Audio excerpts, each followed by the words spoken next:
Welcome back to my channel. ಯಾರೆಲ್ಲ ನನ್ನ ವಿಡಿಯೋನ ಹೊಸದಾಗಿ ನೋಡ್ತಿದ್ದೀರಾ ಪ್ಲೀಸ್ ನನ್ನ ಚಾನಲ್ನ ಸಬ್ಸ್ಕ್ರೈಬ್ ಮಾಡಿಕೊಂಡು ವಿಡಿಯೋನ ನೋಡಿ. ನನ್ನ ಚಾನಲ್ ಹೆಸರು HK ಡ್ರೀಮ್ ವ್ಲಾಗ್ಸ್ ಅಂತ. ಇವತ್ತು ಡೈಲಿ ವ್ಲಾಗ್ ಮಾಡ್ತಾಯಿದ್ದೀನಿ. ಇವತ್ತು ಏನು ವಿಶೇಷತೆ ಅಂದರೆ ವಿಡಿಯೋ ನಮ್ಮ ಅಣ್ಣ ಟ್ರೈನಿಂಗ್ ಹೋಗಿದ್ದ ಕಾರ್ತಿಕ್ ಅಂತ 2 ತಿಂಗಳಾಗಿತ್ತು ಹೋಗಿ. ಆವಾಗಲೇ ಇವಾಗ ಒಂದು 2 ಡೇಸ್ ರಜಾ ಕೊಟ್ಟಿದ್ದಾರೆ, ಏನೋ ಎಕ್ಸಾಮ್ ಇದೆ ಅಂತ ಅಂದ್ಬಿಟ್ಟು 2 ದಿನ ರಜಾ ಹಾಕ್ಕೊಂಡು ಬಂದಿದ್ದ. ಅದಕ್ಕೋಸ್ಕರ ಅವನು ಮಧ್ಯರಾತ್ರಿ 2:15 ಬಂದಿದ್ದು. ಆ ವಿಡಿಯೋನ ನಾನು ನಿಮ್ಮ ಜೊತೆ ಶೇರ್ ಮಾಡ್ಕೊತೀನಿ ಹೆಂಗೆ ವಿಸಿಟ್ ಕೊಟ್ಟ ಅಂತ.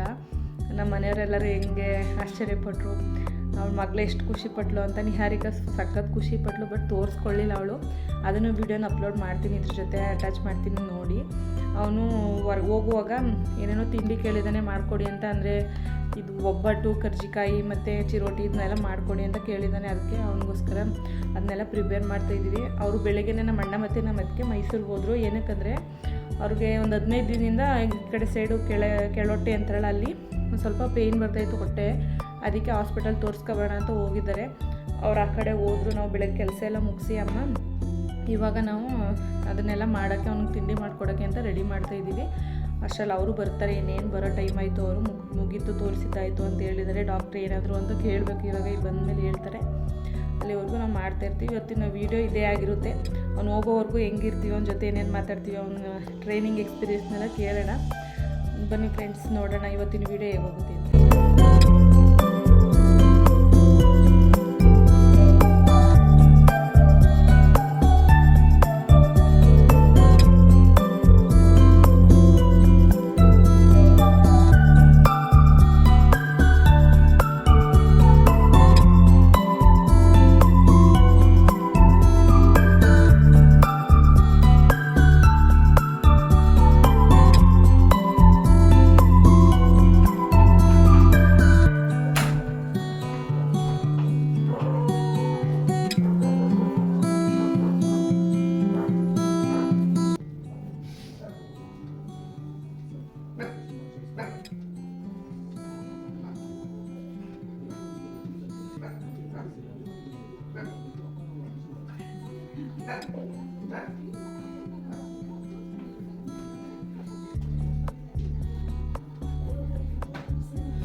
ವೆಲ್ಕಮ್ ಬ್ಯಾಕ್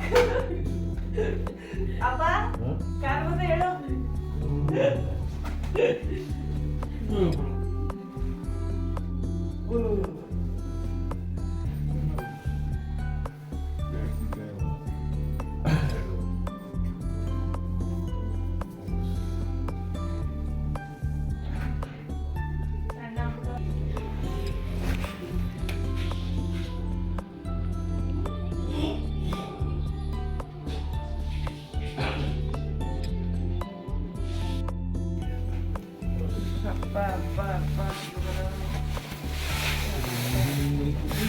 ಅಕ್ಕ ಹೇಳ್ಸಿ ನೋಡು.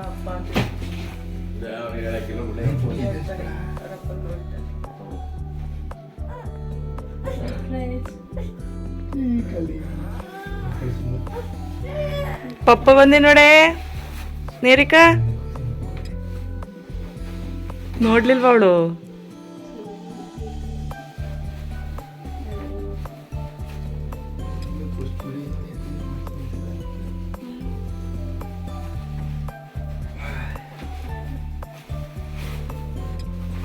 ವಾ, ಪಪ್ಪ ಬಂದಿ ಮಗಳು.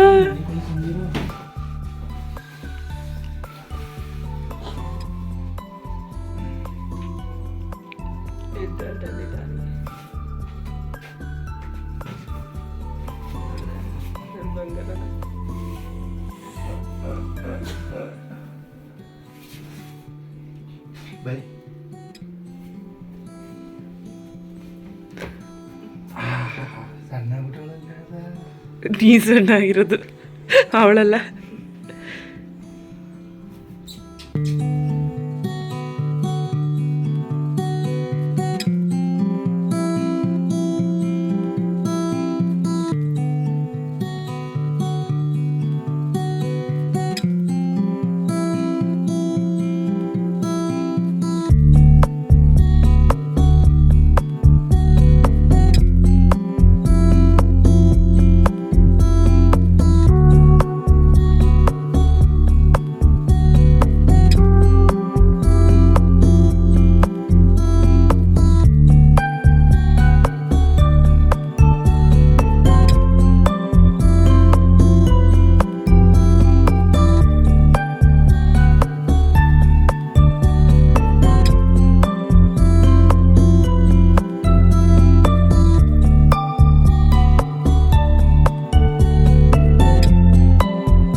ಮಾಡ್ತಾ ಇದೀಯಮ್ಮ ಮಗನಿಗೋಸ್ಕರ?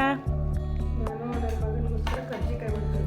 ಆಮೇಲೆ ಕಾಯಿ ಒಬ್ಬಟ್ಟು ಮಾಡ್ತೀನಿ. ಆಮೇಲೆ ಏನಾದರೂ ಹಿಟ್ಟು ಕಲಸಿರೋದು ಏನಾದರೂ ಬೇಕಿದ್ರೆ ಚಿರೋಟಿ.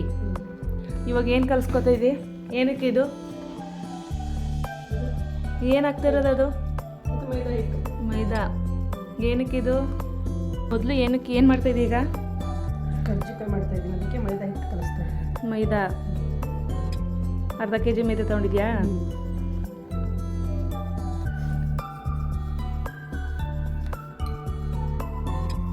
ಇದಕ್ಕೆ ಸ್ವಲ್ಪ ಮೇಲೆ ಸಕ್ಕರೆ ಪುಡಿ ಸಕ್ಕರೆ ಪುಡಿ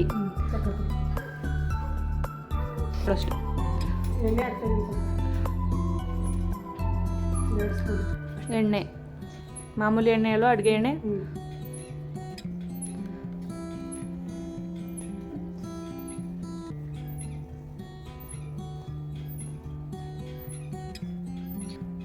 ಸ್ವಲ್ಪ ನೀರು ಹಾಕೊಂಡು ಮಾಡ್ಕೋಬೇಕಾ? ಸ್ವಲ್ಪ ನೀರು ಹಾಕೊಂಡು ಚೆನ್ನಾಗಿ ಮಿಕ್ಸ್ ಮಾಡಬೇಕು.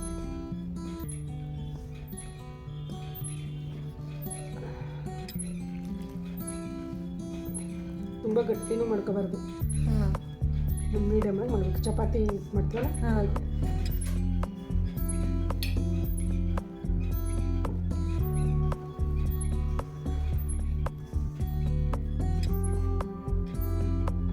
ಎಷ್ಟು ಕರ್ಜಿಕಾಯಿ ಐತವೆ ಇದರಲ್ಲಿ? ಅರ್ಧ kg ನಾವು ಯಾವ ರೀತಿ ತಗೋತೀವಿ ಆ ರೀತಿ 50 ಆದರೂ ಮಾಡ್ಬೋದು, ಇಲ್ಲಾಂದರೆ ಒಂದು 20 ಮಾಡ್ಬೋದು. ಸಣ್ಣ ಸಣ್ಣದು ಮಾಡಿದ್ರೆ ಒಂದು 50 ಮಾಡ್ಬೋದು, ದೊಡ್ಡದಾಗಿ ಮಾಡಿದ್ರೆ ಒಂದು 30 ಮಾಡ್ಕೋಬೋದು.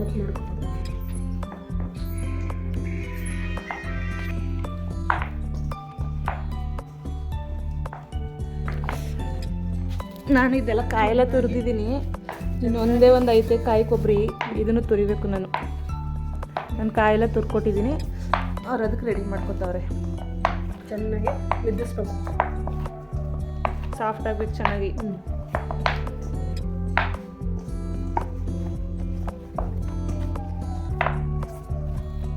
ನನ್ನ ಮಗ ಆಸೆ ಪಟ್ಟು ಕೇಳಿದ್ದಾನೆ, ಅದಕ್ಕೋಸ್ಕರ ಮಾಡ್ತಾರೆ.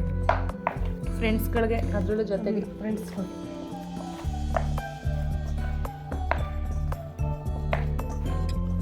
ಮೊದಲೆಲ್ಲ ಹಿಂಗೆ ಯಾವಾಗ ಮಾಡ್ಕೊಡ್ತಿದ್ದೆ ಹೇಳೋ ಅವನಿಗೆ? ಹಬ್ಬ ಆಮೇಲೆ ಹೋದಾಗ, ನಾನು ಚಿಕ್ಕವನಿದ್ದಾಗ ಜಾಸ್ತಿ ಟೂರ್ಗೆ ಹೋಗುವಾಗ ಮಾಡ್ಕೊಡ್ತಿದ್ದೆ. ಎಲ್ಲ ತಿಂಡಿನೂ ಮಾಡ್ಕೊಡ್ತಿದ್ದೆ. ಇವಾಗ ಇದೇ ಫಸ್ಟ್ ಟೈಮ್ ಕೇಳಿರೋದು ಅವನು. ಅಲ್ಲಿ ಏನೂ ಸಿಗಲ್ವಲ್ಲ ಅವ್ರಿಗೆ ಈ ಥರ ತಿಂಡಿಗಳು.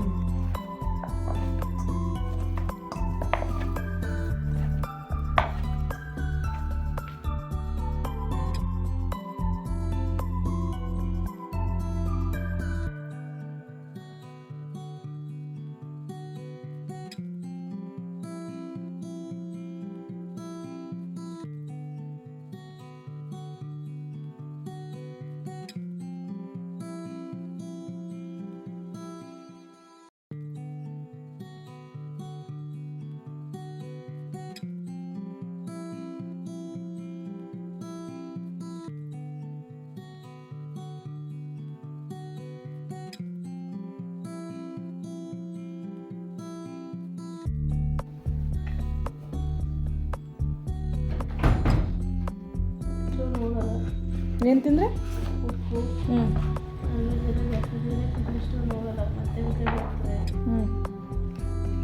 ಆಮೇಲೆ ಇನ್ನೇನು ತಿನ್ಬೇಡ ಅಂದರು? ನೀರು ಜಾಸ್ತಿ ಕುಡಿಬೇಕಂತ. ಮತ್ತೆ ಏನೋ ಜ್ಯೂಸ್ ಕುಡಿಯೋಂಗಿಲ್ಲ ಅಂತಿದ್ದ? ಮನೇಲಿ ಜ್ಯೂಸ್ ಎಲ್ಲ ಮಾಡ್ಕೊಂಡು ಕುಡಿಯೋಂಗಿಲ್ಲ? ನಾನು ಬೆಳಗ್ಗೆ ಟೈಮಲ್ಲಿ ಕುಡಿತೀನಿ, ಇದೆಲ್ಲ ಅದಕ್ಕೆ ಎಲ್ಪ್ ಆಗಿದೆ ಕುಡಿಯೋದ್ರಿಂದ ಚಿಯಾ ಸೀಡ್ಸು ಎಲ್ಲ ಕುಡಿತೀವಲ್ಲ ನಾವು, ಎಲ್ಪ್ ಆಗಿದೆ ಅದೆಲ್ಲ ಕುಡಿಯೋದ್ರಿಂದ ನಾವು ತಿರುಗಿ ಕುಡಿಯೋದ್ರಿಂದ ಎಲ್ಪ್ ಆಗಿದೆ. ನೀವೇನು ಕುಡಿತಾ ಇದ್ದೀನಿ ಅಂತಂದ್ರಿ? ಅದೇ ಶಕ್ತಿ ಅದನ್ನೆಲ್ಲ ಕುಡಿತೀನಿ ಅಂತ ಯಾಕಂದ್ರಿ? ಕೇಳಿ ನಾನು ಕುಡಿಬೋದು ಮಾತ್ರ ಕುಡಿತೀನಿ. ಹಂಗೆ ಕುಡಿದ್ರಿ ಅದೇ ಥರ ಪೇನ್ ಬಂದರೆ ತೋರಿಸ್ತೀವಿ ಅಂತ ಅಂದವ್ರೆ ಬೇರೆ ಡಾಕ್ಟ್ರಿಗೆ. ಅಡ್ಜಸ್ಟ್ ಮಾಡ್ತೀವಿ ಅಂತ ತಪ್ಪಾಯಿತು, ಅದಕ್ಕೋಸ್ಕರ ಪುಡಿ ಮಾಡ್ಕೊಂಡಿದ್ದೀನಿ ಮಿಕ್ಸಿ. ನೆಕ್ಸ್ಟ್ ಇವಾಗ ಏನಾಗ್ತಿದೆ? ಸಕ್ಕರೆ ಪುಡಿ. ಸಕ್ಕರೆ ಪುಡಿ ಮಾಡಿದ್ದೀನಿ. ದಪ್ಪ ದಪ್ಪ ಆದರೆ ಚೆನ್ನಾಗಿರಲ್ಲ, ಅದಕ್ಕೆ ಪುಡಿ ಮಾಡಿದ್ದೀನಿ.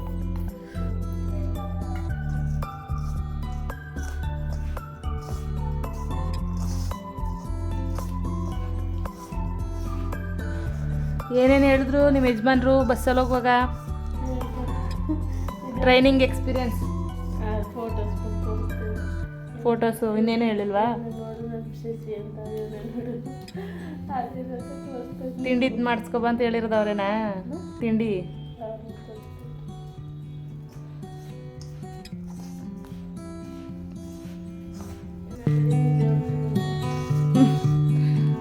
ನಿದ್ದೆ ನೈಟ್ ನಿದ್ದೆ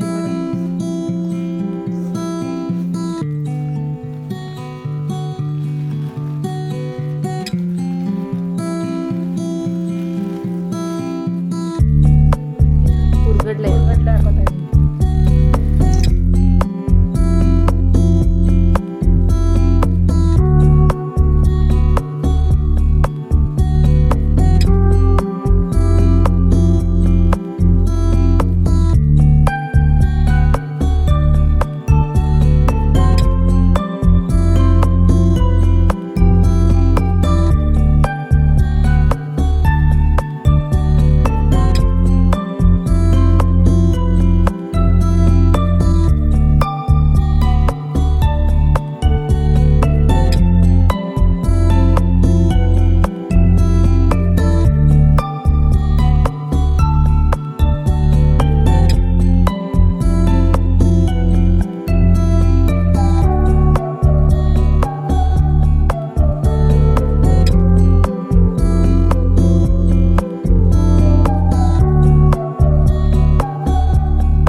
ಮಮ್ಮಿ ಎಲ್ಲ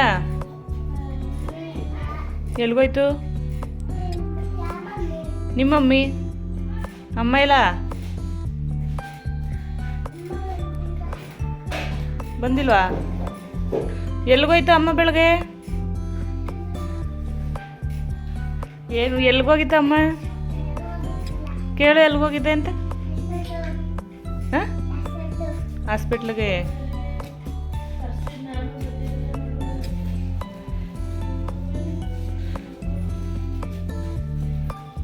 ಅದಕ್ಕೆ ಬಂದಮೇಲೆ ಅವರು, ನಾನು, ಅಮ್ಮ, ನಿಹಾರಿಕಾ ಎಲ್ಲ ಸೇರಿಕೊಂಡು ಕರ್ಜಿಕಾಯಿಗೆ ಕೊಬ್ಬರಿ ತುರಿ ಎಲ್ಲನೂ ತುಂಬ್ತಾಯಿದ್ವಿ. ಅವನ ಅಮ್ಮ ಒತ್ತಿ ಕೊಡ್ತಾಯಿದ್ರು. ನಾನು ಮತ್ತು ಅದಕ್ಕೆ ಅದನ್ನ ತುಂಬಿ ಫಿಲ್ ಮಾಡಿ ಡಿಸೈನಲ್ಲಿ ಒತ್ತಿ ಇಡ್ತಾಯಿದ್ವಿ. ಜೊತೆಗೆ ನಿಹಾರಿಕಾ ಬೇರೆ, ಅವಳು ಎಲ್ಲೇ ಇದ್ದರೂ ಜೊತೇಲಿ ಬಂದ್ಬಿಡ್ಬೇಕು, ಅವಳು ಮಾಡಲೇಬೇಕು ನೋಡಿ. ಅವಳು ಸಪ್ರೇಟಾಗಿ ಅವಳೇ ಇಸ್ಕೊಂಡು ನಾನು ಒತ್ಕೊಡ್ತೀನಿ ಅಂತ ಇಸ್ಕೊಂಡು ಒತ್ತಾ ಇದ್ದಾಳೆ. ಏನು ಮಾಡ್ತಾಯಿದ್ರು ನಾನು ಮಾಡ್ತೀನಿ ಅಂತ ಮಾಡಿಬಿಡ್ತಾಳೆ.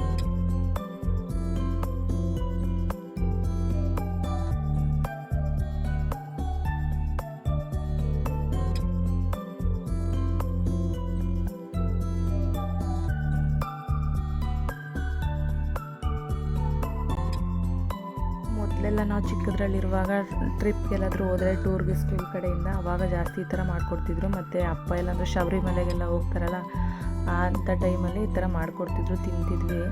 ಇವಾಗೆಲ್ಲ ಏನಿಲ್ಲ, ಎಲ್ಲ ಸ್ಟೋರ್ಗಳಲ್ಲಿ ಅಂಗಡಿಗಳಲ್ಲೇ ಸಿಕ್ಬಿಡುತ್ತೆ, ತೊಗೊಂಡು ತಿಂತಾರೆ ಈ ಥರ ಎಲ್ಲ. ಈಗ ಮೊದಲಿನ ಥರ ಯಾರು ಮಾಡ್ಕೊಂಡು ವಾರಗಟ್ಟಲೆ ಮಾಡ್ಕೊಂಡು ಕೂತ್ಕೊಳ್ಳಲ್ಲ.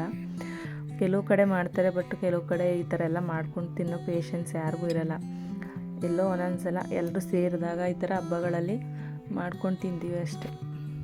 ನಿಮ್ಮ ಮನೇಲೂ ಯಾರ್ಯಾರು ಈ ಥರ ಎಲ್ಲ ಜಾಸ್ತಿ ಜನ ಇದ್ದಾಗ ಇಲ್ಲ ಫ್ಯಾಮಿಲಿ ಬಂದಾಗ ಈ ಥರ ಎಲ್ಲ ತಿಂಡಿ ಎಲ್ಲ ಬೇಯಿಸ್ತೀರ? ಇಲ್ಲ ಅಣ್ಣನಿಗೆ ತಂಗಿಗೆಲ್ಲ ಹೊರಗಡೆ ಹೋಗೋರಿಗೆ, ತುಂಬ ದೂರದಿಂದ ಅವಾಗವಾಗ ಬರೋರಿಗೆ ಯಾವಾಗ ಈ ಥರ ಎಲ್ಲ ಮಾಡ್ತೀರಾ ಅಂತ ಕಮೆಂಟ್ ಮಾಡಿ ತಿಳಿಸಿ ನನಗೆ. ನಾನು ನೋಡ್ತೀನಿ ಯಾರ್ಯಾರೆಲ್ಲ ಈ ಥರ ನಮ್ಮ ಥರ ತಿಂಡಿ ಬೇಯಿಸಿ ಕಳಿಸ್ತೀರಾ ಅಂತ.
ಕರ್ಜಿಕಾಯಿ ಎಲ್ಲ ಫಿಲ್ ಮಾಡಾದಮೇಲೆ ಅದನ್ನು ಆಮೇಲೆ ಬೇಯಿಸೋಣ ಅಂತ ಇಟ್ಬಿಟ್ಟು ಒಬ್ಬಟ್ಟು ಮಾಡ್ಕೊಳ್ಳೋಣ ಅಂತ ಒಬ್ಬಟ್ಟು ಮಾಡ್ತಾಯಿದ್ರು.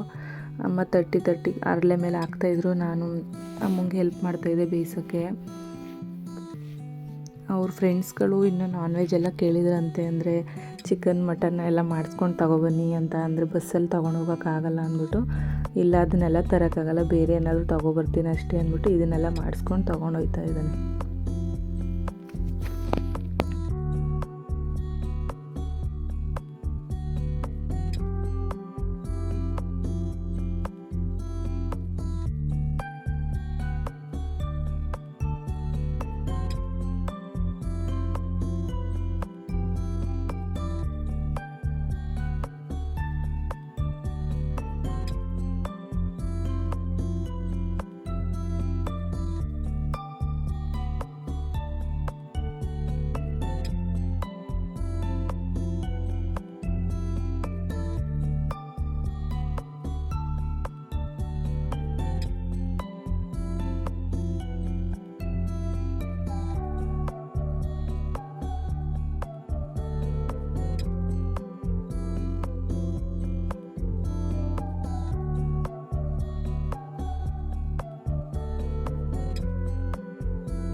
ಅಕ್ಕಿ ರೊಟ್ಟಿ ಮತ್ತು ಹುಚ್ಚಳ ಚಟ್ನಿ ಮಾಡಿಕೊಡಿ ಅಂತ ಕೇಳಿದೆ. ಅದಕ್ಕೆ ನಮ್ಮ ಅತ್ತಿಗೆ ರೊಟ್ಟಿನೂ ಒತ್ಕೊಟ್ಟಿದ್ದಾರೆ. ನಮ್ಮ ಅತ್ತಿಗೆ ತುಂಬ ಚೆನ್ನಾಗಿ ರೊಟ್ಟಿ ತಟ್ತಾರೆ, ಸಖತ್ತಾಗಿ ತುಂಬ ಅಗಲವಾಗಿ ಚೆನ್ನಾಗಿ ತಟ್ಕೊಟ್ಟಿದ್ರು.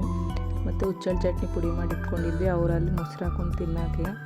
ಮತ್ತು ಕರ್ಜಿಕಾಯಿ ಸ್ವಲ್ಪ ಒಂದು 40 ಕರ್ಜಿಕಾಯಿ ಮಾಡಿದ್ದು, ಮತ್ತು ಒಂದು 15 ಒಬ್ಬಟ್ಟು ಮಾಡಿದರು. ಮತ್ತು ಇದು ಅವರೇ ಬೇಳೆ ಖಾರ ಅಂತಾರಲ್ಲ, ಅದು ಅವರೇ ಬೇಳೆ ಖಾರ ಮನೇಲೇ ಮಾಡಿರೋದನ್ನ ಅದನ್ನು ತೊಗೊಂಡು ಹೋಗ್ತಾ ಇದ್ದಾನೆ. ಇಷ್ಟನ್ನು ತೊಗೊಂಡು ಹೋಗ್ತಾ ಇದ್ದಾನೆ. ನೆಕ್ಸ್ಟ್ ಟೈಮ್ ಬಂದಾಗ ಇನ್ನೂ ಬೇರೆ ಏನಾದರೂ ಮಾಡಿಕೊಡ್ತೀವಿ ಅಂತ ಹೇಳಿದ್ವಿ. ಇಷ್ಟೇ ಸಾಕು ಇವಾಗ ಸದ್ಯಕ್ಕೆ ಅಂತ ಅದನ್ನೇ ತೊಗೊಂಡು ಇವಾಗ ರೆಡಿಯಾಗಿ ಹೊರಡ್ತಾ ಇದ್ದಾನೆ.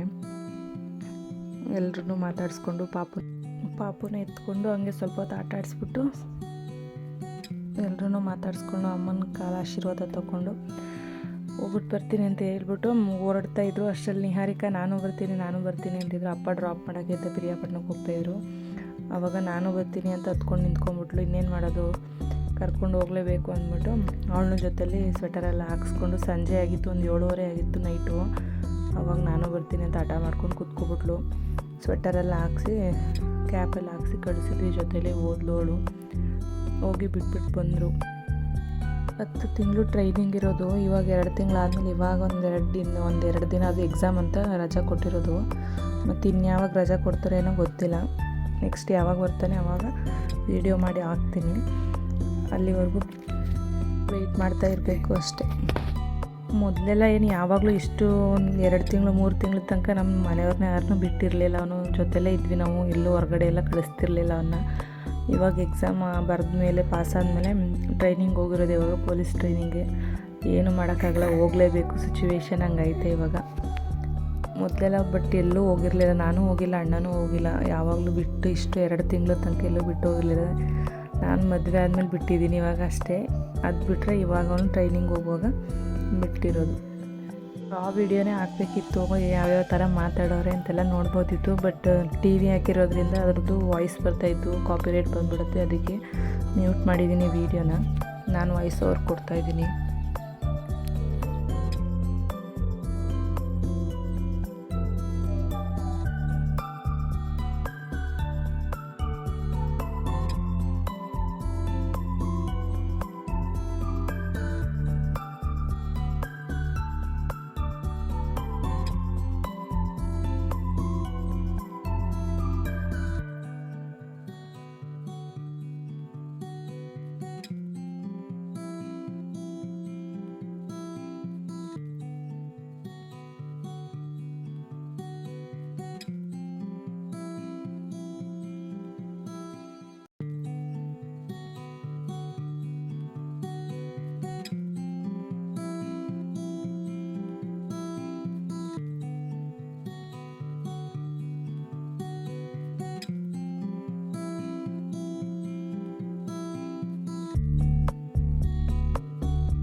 ಸ್ಟಾಪ್ವರೆಗೂ ಅಲ್ವಾ ಅಷ್ಟೇ ಅಂದ್ಬಿಟ್ಟು ಕಳಿಸಿದ್ದೀನಿ. ನಿಹಾರಿಕಾನು ಓದ್ಲು. ಅಪ್ಪ ಮತ್ತು ಅವಳು ಹೋಗಿ ಬಿಟ್ಬಿಟ್ಟು ಬಂದರು. ಎಲ್ಲರೂ ಮಾತಾಡಿಸ್ಬಿಟ್ಟು ಕಳಿಸಿದ್ವಿ. ಇಷ್ಟೇ ಫ್ರೆಂಡ್ಸ್, ಈ ಒಂದು ವಿಡಿಯೋ ನಿಮಗೆ ಇಷ್ಟ ಆಗಿದೆ ಪ್ಲೀಸ್ ಲೈಕ್ ಮಾಡಿ ಮತ್ತು ಕಮೆಂಟ್ ಮಾಡಿ. ಹೊಸ್ದಾಗಿ ಯಾರಾದರೂ ನೋಡ್ತಾಯಿದ್ರೆ ಪ್ಲೀಸ್ ಸಬ್ಸ್ಕ್ರೈಬ್ ಮಾಡಿಕೊಂಡು ನನ್ನ ವೀಡಿಯೋನ ನೋಡಿ ಅಂತ ಕೇಳ್ಕೊತೀನಿ. ಪ್ಲೀಸ್ ನನ್ನ ಚಾನಲ್ನ ಸಪೋರ್ಟ್ ಮಾಡಿ ಪ್ಲೀಸ್. Thank you.